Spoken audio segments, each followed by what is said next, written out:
Shri Advaita Gadadha Shivasadi Gaur Bhaktarinda Hare Krishna Krishna Krishna Hare Hare Hare Rama Rama Rama Hare Hare.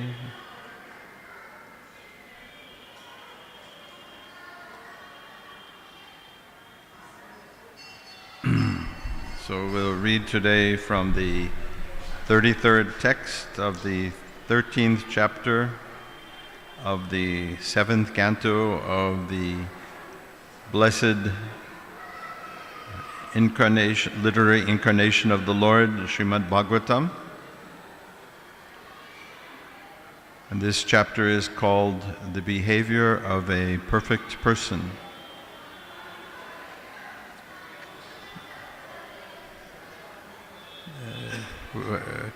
In the Krishna consciousness process, we want to become some kind of person.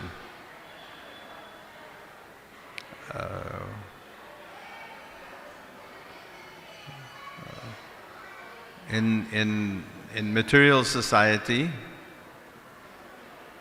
mostly people, they don't aspire to become some kind of person, like sometimes they desire fame or name or prosperity, but they're not thinking very much about developing their own personal qualities. It's quite rare. But the whole Srimad Bhagavata and all the other Vedic literatures is to guide us to become the perfect person. Means that our life is perfect, which is a very lofty idea. Actually almost sounds strange. You lead this kind of life, it will be the perfect life. So let us read this verse. Rajatas Chaurata Shatru Swa Janat Pashu Pakshita Artibhyaha Kalata Swasman Nityam Pranatardvad Bhayam Rajatas Shatro Rajatas Shatro Swajanat Pashupakshita Swajanat Pashupakshita Swajanat Pashupakshita Artibhya Kalata Swasman Artibhya Kalata Swasman Nityam Pranatavad Bhayam Nityam Pranatavad Bhayam. Anyone want to try?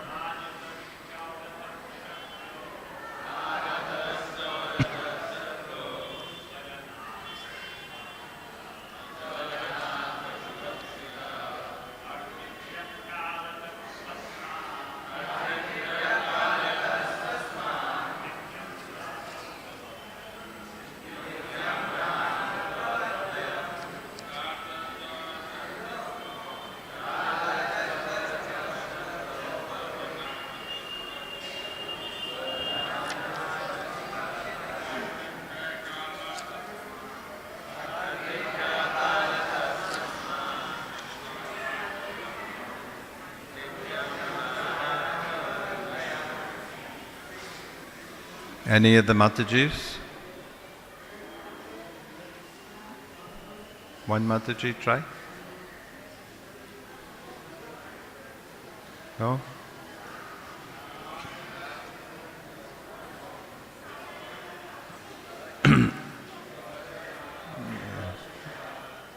No. I was asking if any of the Matajis would like to try. Huh? Oh, okay. I couldn't hear, sorry.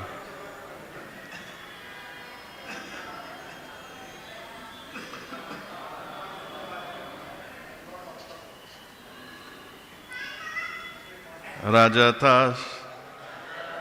I'm sorry, I'll actually read without the sandhi. Rajata, from the government. Chaurata, from thieves and rogues. Shatro, from enemies. Swajanat, from relatives. Pashu Pakshita, from animals and birds. Artibhya, from beggars and persons seeking charity. Kalata, from the time factor. Swasmat, as well as from one's own self. Nityam, always. Prana artavat, for one who has life or money. Bhayam, fear. Rajatas charata shatro swajanat pashu pakshita artibhya kalatas sasman nityam paranatavad bhayam. Srila Prabhupada's translation. Those who are considered materially powerful and rich are always full of anxieties because of governmental laws, thieves and rogues, enemies, family members, animals, birds, persons seeking charity, the inevitable time factor, and even their own selves. Thus, they are invariably afraid. Let us all repeat. Those who are considered materially powerful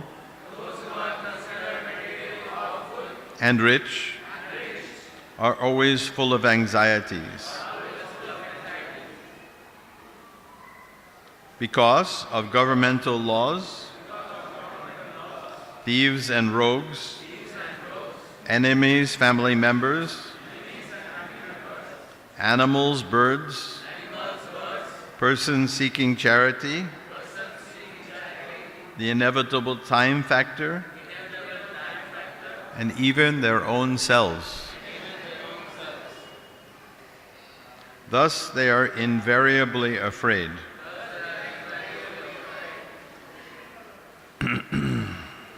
Srila Prabhupada's divine purport. The word swasmat means from one's own self. Because of attachment for money, the richest person is even afraid of himself. He fears that he may have locked his money in an unsafe manner or might have committed some mistake. Aside from the government and its income tax, and aside from thieves, even a rich man's own relatives are always thinking of how to take advantage of him and take away his money. Sometimes these relatives are described as swajanaka dashu, which means rogues and thieves in the guise of relatives. Therefore, there is no need to accumulate wealth or unnecessarily endeavor for more and more money. The real business of life is to ask. Anybody know?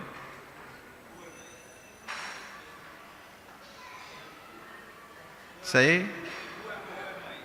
Everyone say? Big question, right? The real business of life is to ask, who am I? And to understand one's self. One should understand the position of the living entity in this material world and understand what? We should understand the real position of the living entity in this material world and understand what else? What is the real thing to understand?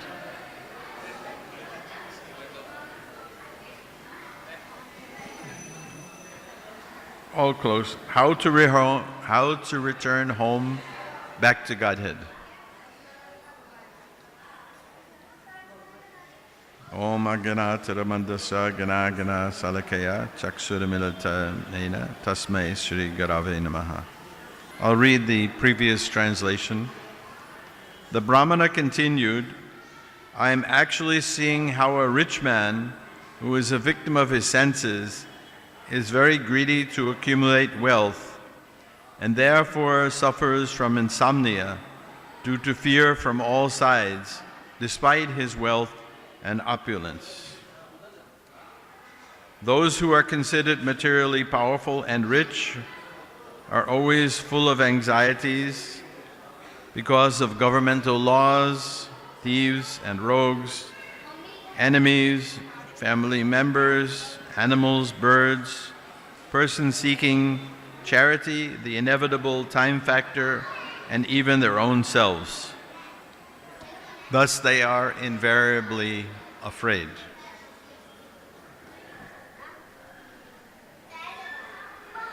Om Vishnu Badaya Krishna Vastaya Bhutare Srimati Bhaktivedanta Swami Namade Namaste Saraswati Deve Gauravani Pracharine Nirvisesu Sunyavadi Paschachade Satarine.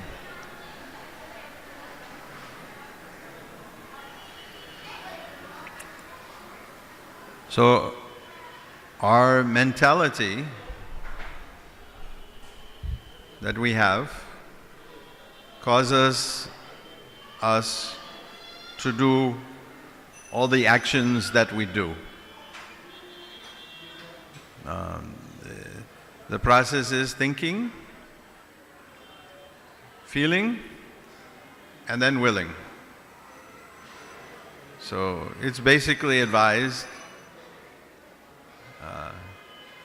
that we should think things through carefully. Animals can be very intelligent some of the time, but once they reach the point of temptation, they immediately do something. Generally, the animals are in fear, but when they're not afraid, they'll see if there's some fearful situation. But if there's no fearful situation, or if their sense desires are very intense, they'll act immediately, even if it means that it will cause them difficulty. So the human being is supposed to be a little different than this, hopefully a lot different than this. And the human being is supposed to develop the quality of thoughtfulness, consciousness. When we're born, we are just like animals. Exactly like animals. People love to look at their children, goo, goo, goo, goo, goo, they're so cute. But they're actually a little less than animals. If you see an animal when they're born, like if you see a horse that's born, or a cow that's born, a snake that's born, any kind of living entity, most of them, within a very short time, sometimes just minutes, they're able to get up and walk. They can start to do things for themselves. Some animals, like almost immediately, like it's amazing to see how they just immediately. Of course, they're small bodies, still delicate, little feeble, but they're able to function, whereas a human being takes so many years It's a very tedious process growing up as a human being.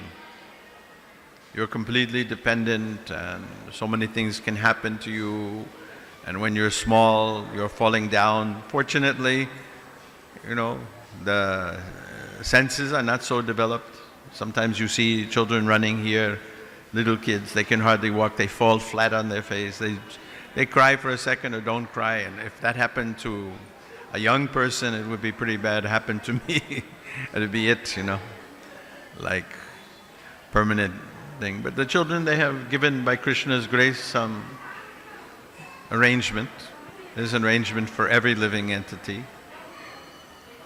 So the animal has no choice but to act according to the dictation of their senses. That is the meaning of animal. And the first stage of consciousness is called Annamaya. And Annamaya means that everything is driven by the senses.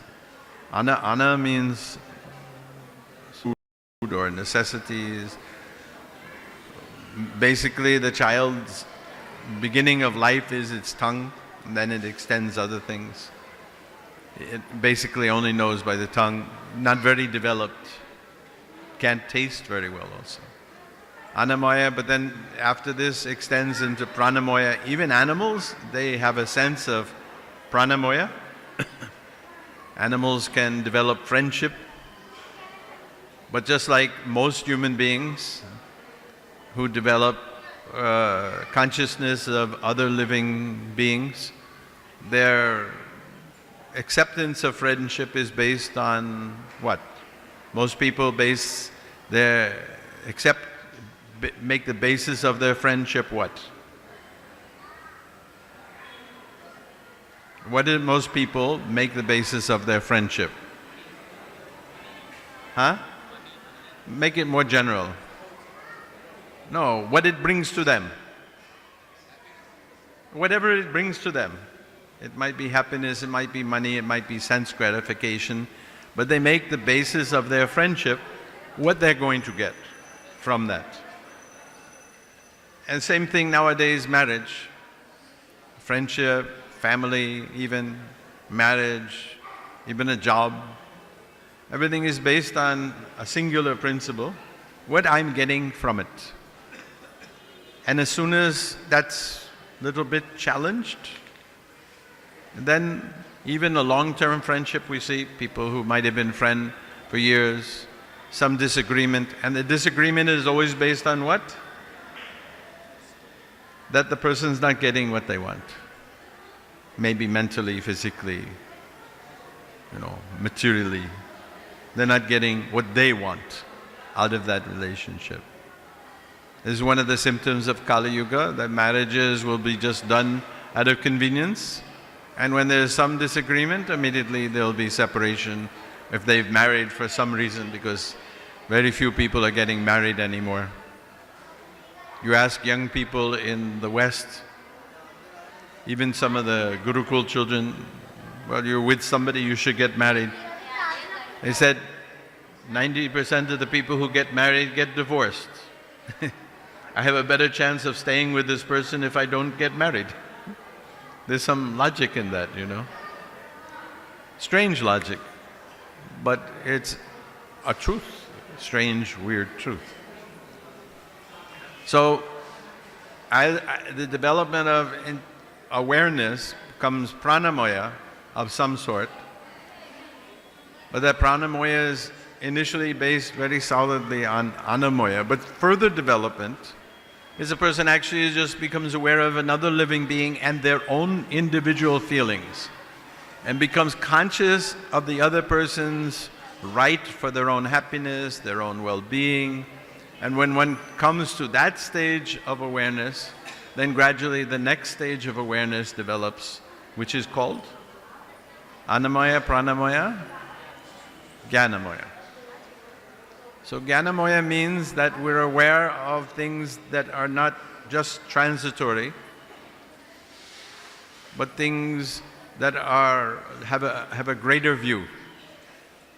It's the gateway to being able to have some spiritual awareness, some spiritual understanding, understanding of that which is not material.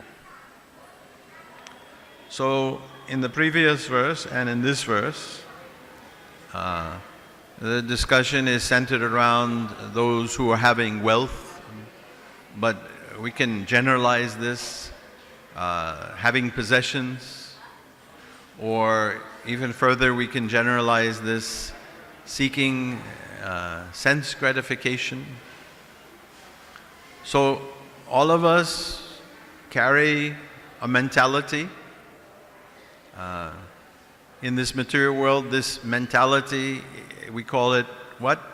This mentality that we carry from body to body, that defines us and defines what we decide to do. Ahankar. So in this material world, in association of the modes of material nature, which according to our desire have been manifested by this body, by the situation of this body, by the parents of this body, and everything that we interact in this material body, we're walking around and we are being led to what we want. So we hear, oh, someone has wealth, but sometimes we're totally victimized, very often, by our childhood. There is some psychological studies, and they're actually quite valid. We can see the reality of this, that most of what a person does in their life, besides the previous samskars, the previous karmas, what happened in the child's womb, is fashioned by what happens in their early childhood. What happens in the early childhood. One time, Srila Prabhupada was walking in New York City with a group of devotees, one of whom was Satsarup Goswami, and they were looking at some windows in the department store. You only have a few of this here, but they're quite large department stores, and there's long lines of glass windows where they have mannequins, and there were some toys on display, and there was a discussion about what the Western devotees did in their childhood. And Srila Prabhupada made a comment, you did that in your childhood, and in my childhood, I played with Radha Krishna dolls. My father gave me Radha Krishna dolls.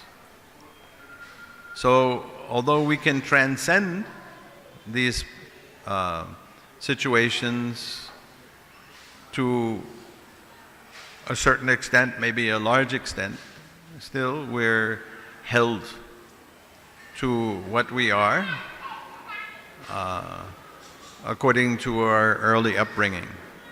Therefore, having wonderful Krishna conscious families who from the time before the conception of the child, both the parent, mother and the father, in their mind and in their heart, they're desiring to have a wonderful child who will become a glorious devotee and who will take them back to Godhead and help them to make up their own faults.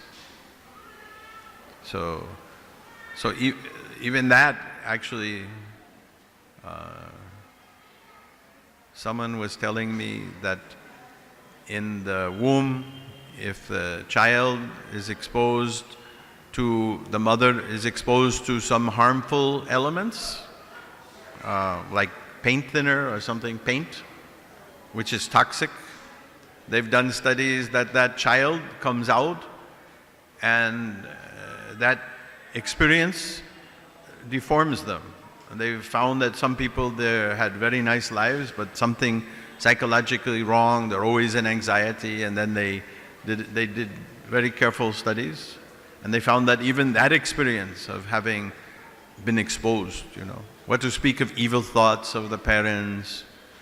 Many parents, as soon as the child is conceived, because it's by accident, the parents first of all think, even very good parents, they think maybe we should kill this child, you see. But the Vaishnava devotee, those of, not just Vaishnava devotee, those who are from cultured families, even beyond the Vedic culture, there are many cultures, although it's become very diminished. And I spoke of this one time, how the tribals, they're very aboriginals. If you were to see them, they're quite aboriginal, you know, they carry the machete and the bow and arrow, and they're not very clothed, and they're very small, you know, they're very black people. Not what you'd normally, if you saw them walking around the street, you'd wonder what kind of people they are. But they were thoughtful. They don't just make babies like animals, you know. When the female dog is in heat, the male dogs, they all just chase that dog. No, no, no. They didn't even generate the idea. When the village leaders thought that it was a mature time for this couple to have a child, they would discuss amongst themselves, and after making the decision, they would bring the husband, discuss with him, and then that was arranged with the wife, and they'd make the baby, and that was it. Lowest, we consider, in Bhagavatam is Hirata. What is that verse? Anybody know the, I think 5 groups are main. So, no, one, slowly. Hirata, Hunandra, Pulinda, Pulikasha, Abir, Shamba. Yeah. So Andhra is mentioned there. Yeah, Andhra. So these were the Andhrans who I lived with. Lowest. Yet they, how many people you find in Bombay observe Garbhadan Samskar? Even at that time in 1966 in India, my cultured Indian friends said that hardly any Indians, even amongst Brahmin families, were observing Garbhadan Samskar.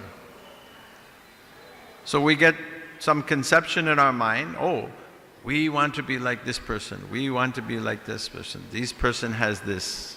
So we're attracted, and then we're impelled, and then we work. Or with the victims of our parents, especially in India, it's not only in India, but it's excessive in India, is that every parent, either now or is being indoctrinated, wants one thing for their child. What is every parent's dream for their child? Indian parents. And this is also true for Chinese people, and it's also true in other places. But India, it's the most excessive in the world.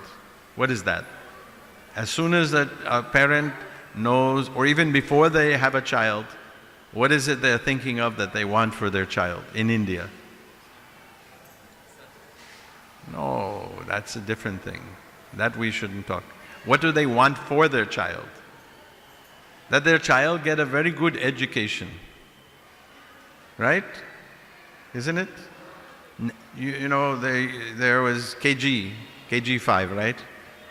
So then they started preschool, before KG. Then they started crèche. Now they've started pre-crèche. So like in Udupi, which actually the income level is not very high, there's these Manipal group, and they've started a pre-crèche, and you have to pay 1 lakh of rupees, like kind of gift to the owners, to get your child in the pre-crèche. Because if they get a good pre-crèche, then they're in a good crèche, then they're in a good preschool, then in a good KG and KG5, then SLC, and then, you know, PUC and a good college. The whole thing is geared for only one purpose. What's that purpose? Huh? No, someone say. Yes, well, you skip to it. Most people would say to get a good education, to get great grades, to get a good paying job. So this verse is, and the previous verse, in the same way as classically observing, you see.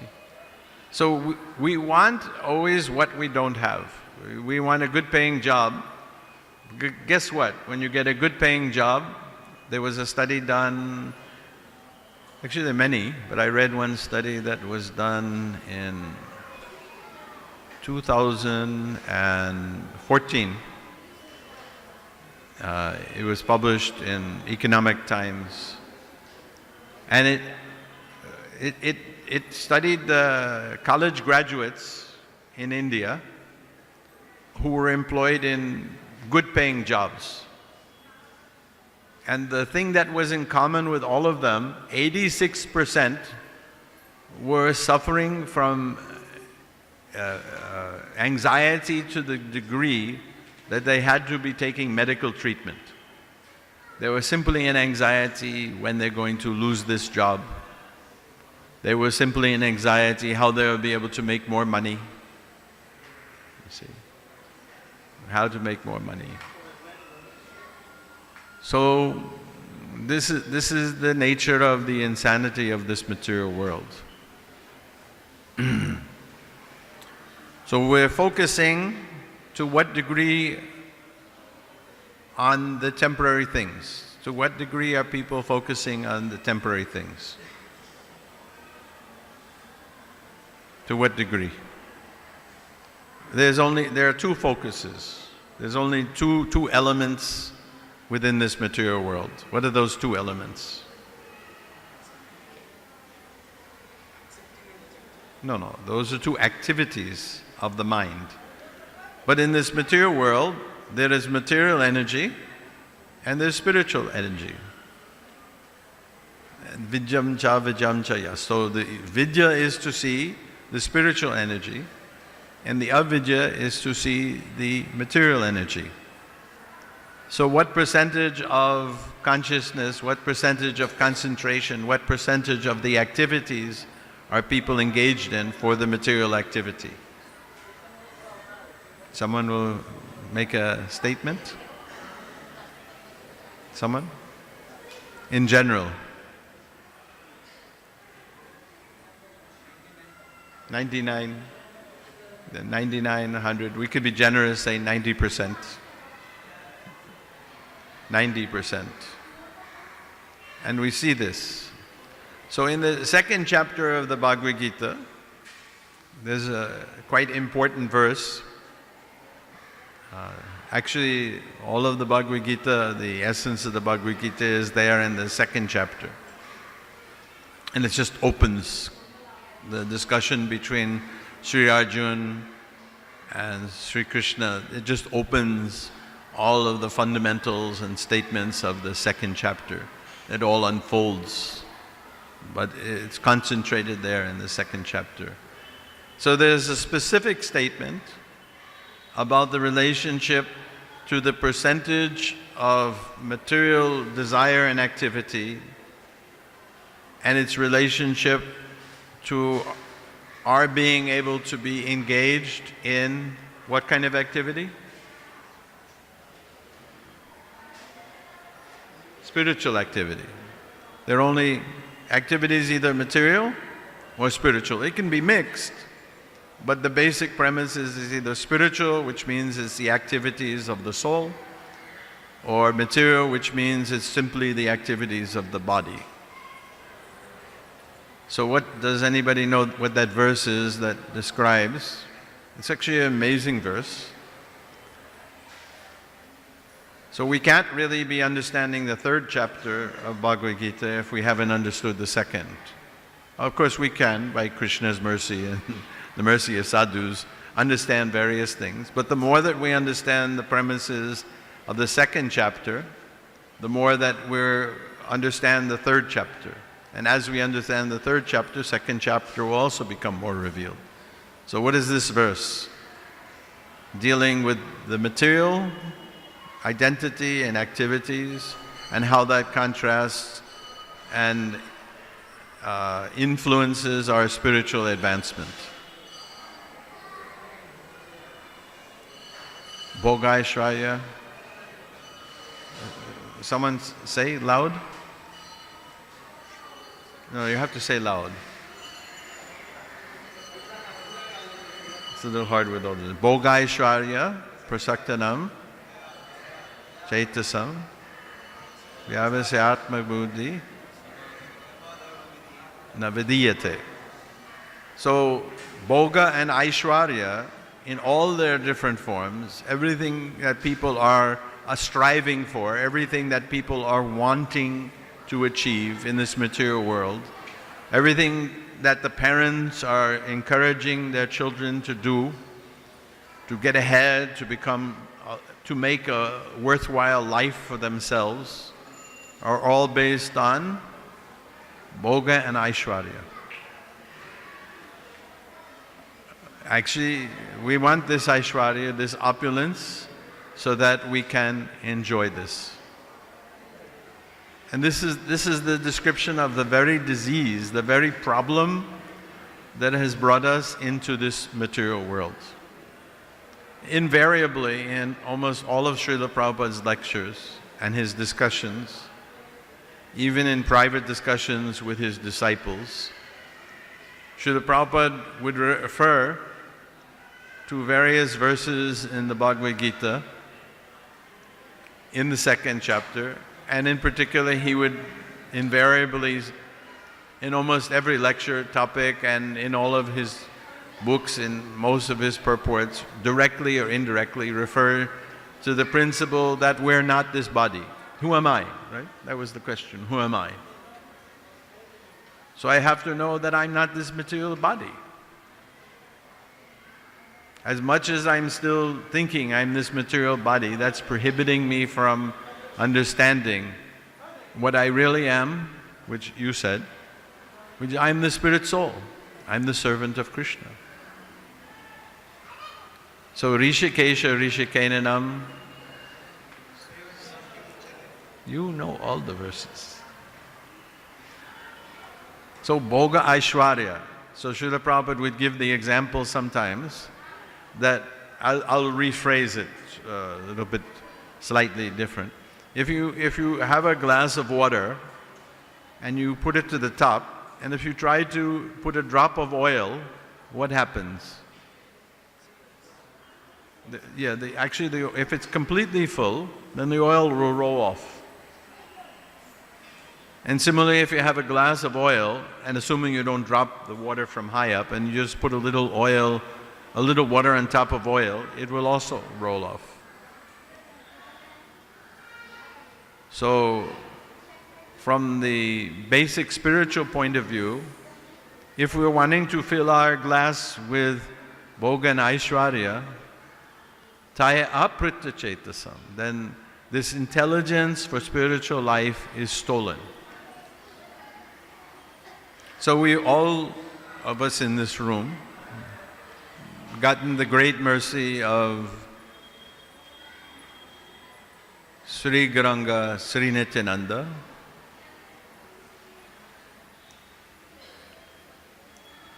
Lord Krishna and his brother Balaram come into this midst of this broken age of Kali Yuga and given us this golden opportunity, especially this chanting of Hare Krishna.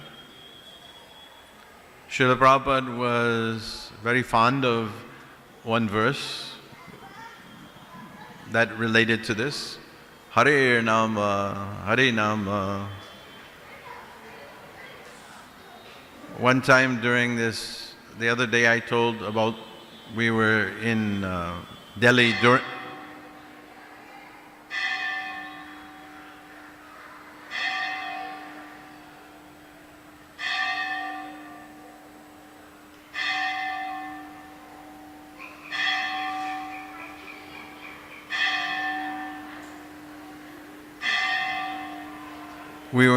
during the Bangladesh war, and some devotee, worried about his own self, had virtually locked my wife and I in a room, leaving us for dead. I had double bronchitis, anyway. So during that time, Srila Prabhupada was there. It was some 13 days, I believe. And he was waiting for the war to be over because you couldn't take trains or anything. There was no way you could go anywhere. You couldn't take a car very far. All the cars had to have the headlights blacked out. We couldn't even use lights. We had to use candles. All the windows had to be black. So Srila Prabhupada just was very relaxed and waited there and would give us Bhagavatam class. On one of the mornings during Bhagavatam class, I'm slightly digressing, but I'll come back to the point. On one of the mornings in the Bhagavatam class, after the Bhagavatam class, before the Bhagavatam class, after Mangalarti, Srila Prabhupada would sit and we would chant japa with him. And during that time period, then the floor would be cleaned.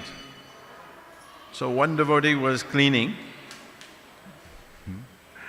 and I already knew this, but it was very beautiful to see it.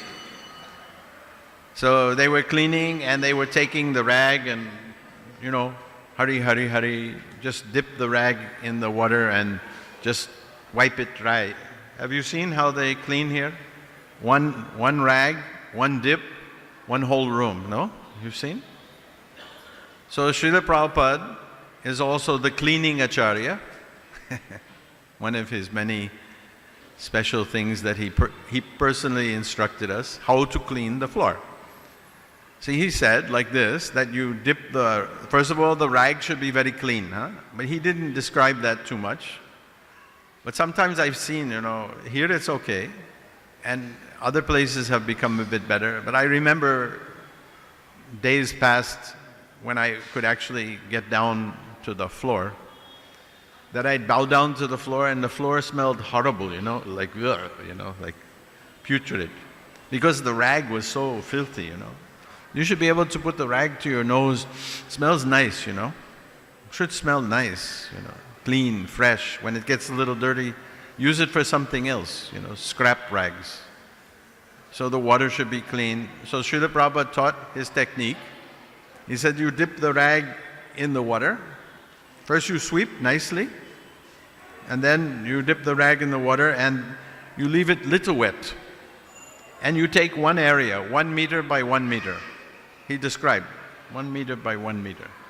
And you rub that, and then immediately you put it again in the water and dip it, get the dirt out, and then you squeeze it dry, and then dry. Like this, he supervised how we should clean.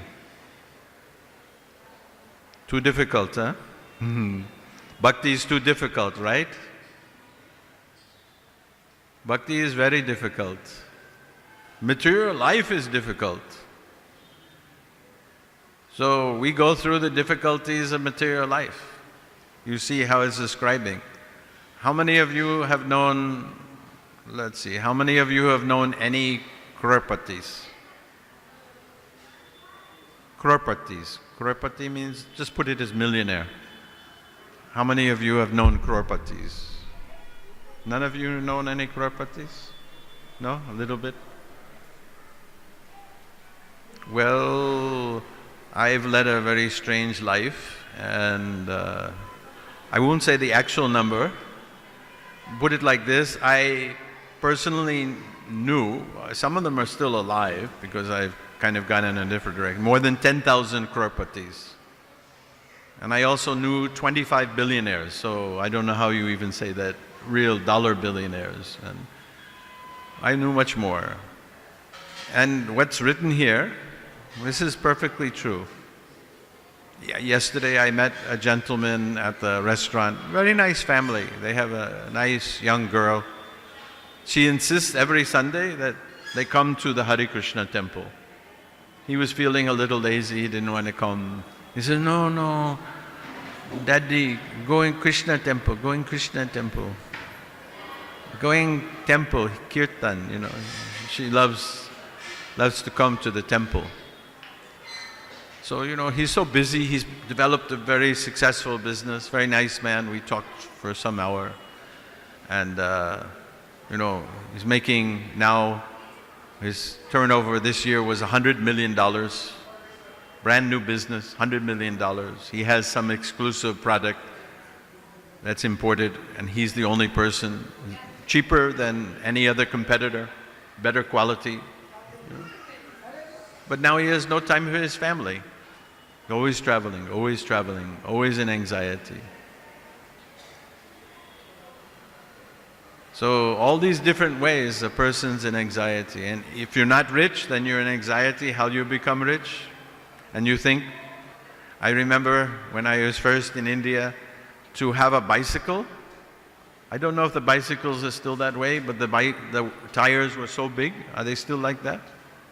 Or they're making some with a little bit smaller wheels? Smaller wheels. They used to be so high, you know. To get up, you know, your feet were still this far from the ground. It was quite an amazing feat. I don't really know why they made it like that. Maybe because of the holes in the road or something, you know. Because of the holes, your feet. But that's the way the bicycles were. And you have to be quite an acrobat to get it. But to have a bicycle, at that time it was 400 rupees. And that was the salary of a high officer in the government, 400 rupees a month, to have a bicycle. And then where I was, because I was in the mountains, but one of the government officers, he was my good friend, he got a motorcycle. You know, what is that really good one that they don't make so much? It's the best motorcycle. It's like a racing motorcycle. Huh? Like Bullet, it's called. Bullet. So he got a Bullet, you know. So he was the envy of everyone else. But my block development officer, he didn't have anything, but he took the Jeep. And then the United Nations gave me a Jeep because I had my position would have technically, I was a volunteer, but my position would have been quite high. So they gave me a Jeep, and it was a nice, shiny, white Jeep, you know. And it had the blue logo, United Nations, UNICEF, and it was really a fancy Jeep. And as soon as he saw that Jeep, the block development officer wanted my Jeep, you know.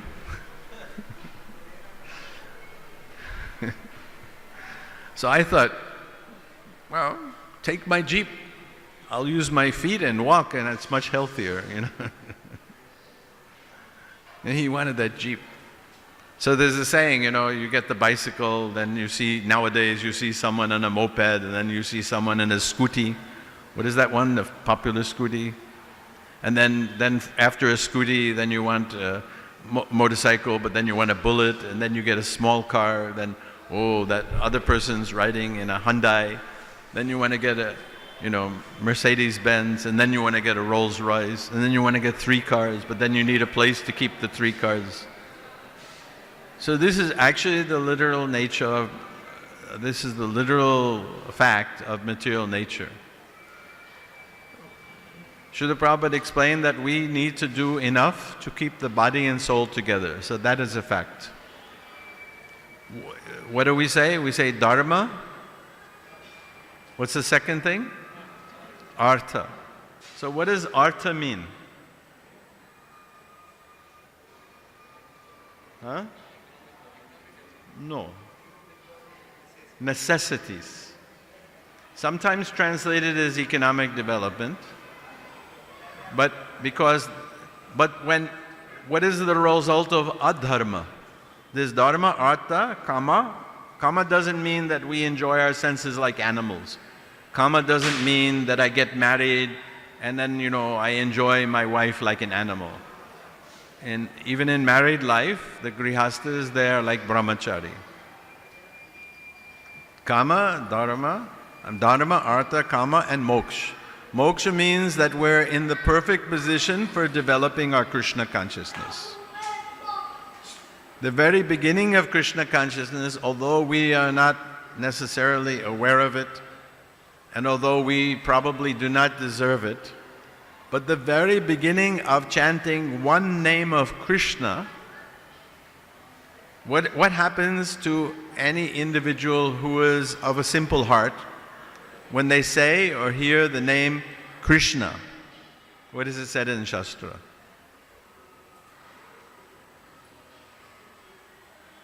It is said that they are free from all the reactions of all the sins put together. In the Anchalila of Chaitanya Charitamrita, Srila Haridas Thakur, just before his disappearance, is expounding the glories of the holy name of Krishna. And he's explaining that even if chanted improperly, but there's a clause, that means there should be no offense. Even if chanted accidentally, even if there is a space between the two syllables of Krishna or Rama, still the Supreme Lord, intensely desirous to bring us out of this sunken well, this deep well of material existence, He lifts us up out of that well. Mam avyabacharena bhakti yogena sevate sa gunanam samatitaita brahma bhuyat sa gunanam. So one time chanting Krishna Nam, Rama Nam,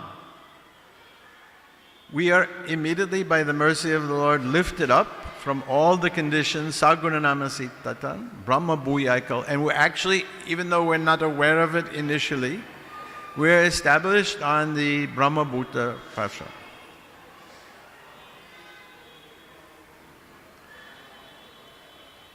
So this is the mercy of the Supreme Personality of Godhead. Mam Vyabacharena, Bhakti Yogena Sevate. Accidentally or intentionally.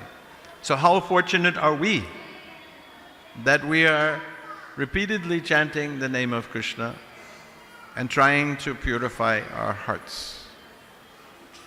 So we should be very much on guard.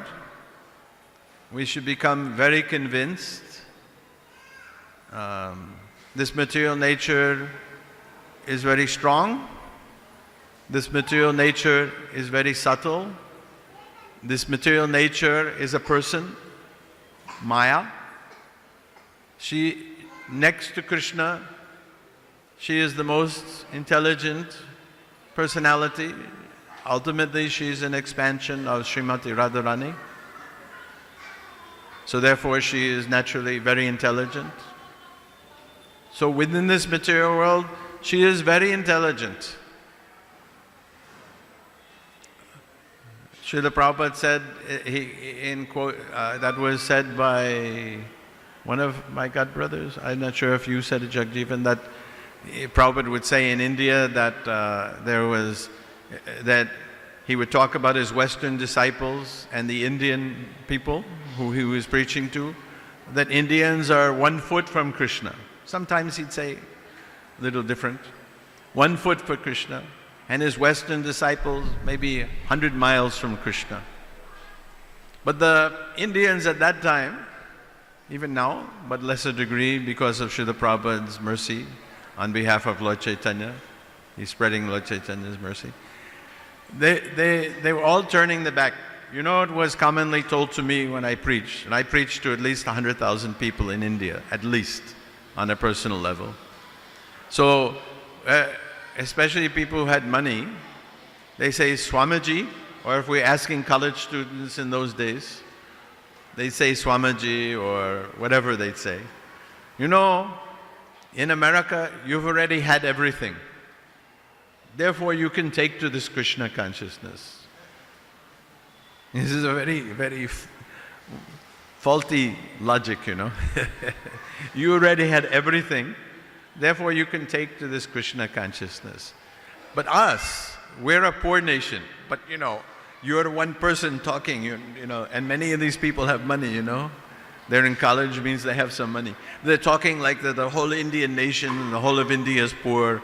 It was actually a very ridiculous, but it was like everyone was brainwashed. It was like, you know, when they went to kindergarten in India, they say, no, you can't take to Krishna consciousness because you're a poor nation. You can't become like the West. You have to become like the West. And if the Hare Krishnas come, tell them, no, I have to first become very wealthy. It was like everyone repeated the same mantra. It was like, it was amazing, you know. No, Swamiji, no. No, we have to first enjoy, then we can become like you. And it never happens. I mean, everything in the Vedas teaches against that. There's no satiation, never once. Great, great munis like Sobari Muni, you know?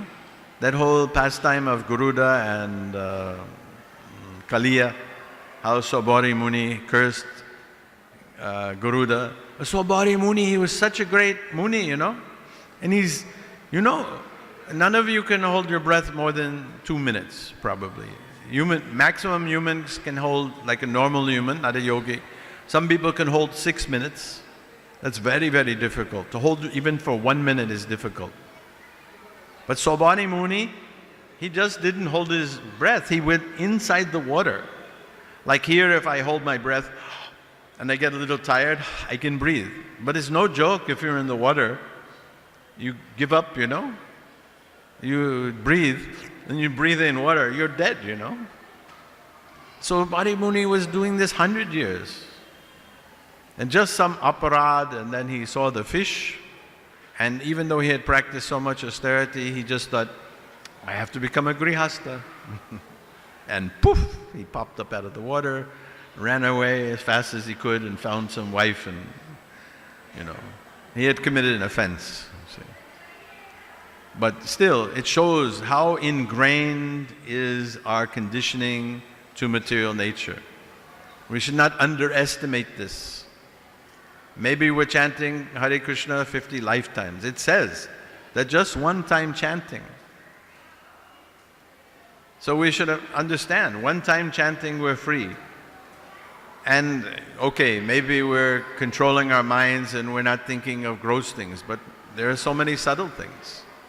Subtle things. The acid test is that how much cent percent we're only thinking and acting to please Krishna. Rishikesha Rishikeninam Sevanam. How much we should examine ourselves. It's not up to the temple authorities, or in a sense even up to our Guru, or even up to Srila Prabhupada, or even up to Krishna. Of course we need their mercy, very much so. How much we can progress in Krishna consciousness. That's all there. We need that mercy. We pray for that mercy.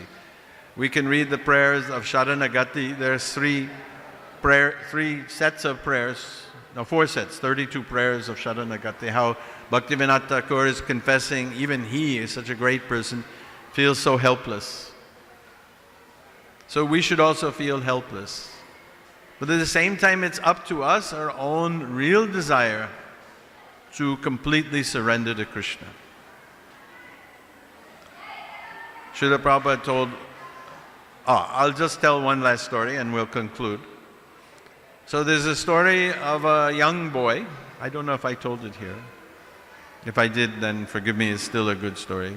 There was a Brahmin boy. The Brahmins, he was a very pure-hearted Brahmin boy, very Krishna conscious, and as he would go around village to village, city to city, and one of the persons he met was a king, very big king.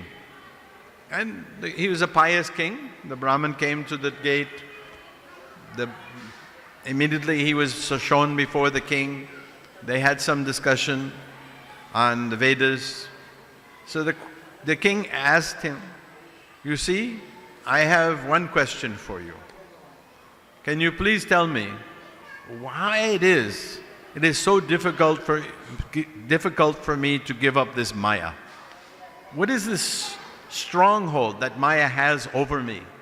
I'm chanting Hare Krishna, I'm doing all these yajnas, I'm following a pious life, but still this Maya has such a stronghold over me. I'm so attached to my kingdom. I'm still attached to my wives. I'm so renounced in so many ways, but still Maya has caught me. The Brahmin boy said, very good question. Come with me. You've heard this story? Maybe not. So, you know, when a king goes, he doesn't go alone, you know. Horses and chariots and elephants and a whole military battalion. And the Brahmin boy is walking ahead, and he leads him deep, deep into the forest. And he tells the king, you leave everyone behind, and he goes deep into the forest. And there's a meadow, a big opening. And the Brahmin boy says, you see, king, you see that tree over there? You've been asking, what is this hold that Maya has over you? That tree, that is Maya. And with those words, that young boy, that Brahmin boy, he went running, and he grabbed the tree, and he was holding the tree, and he's saying, Maya, Maya, let me go. So now we are chanting Hare Krishna. Maya, Maya, let me go. But we have to really mean it. We have to really mean it. Okay, thank you very much. All glories to Srila Prabhupada. Hare Krishna.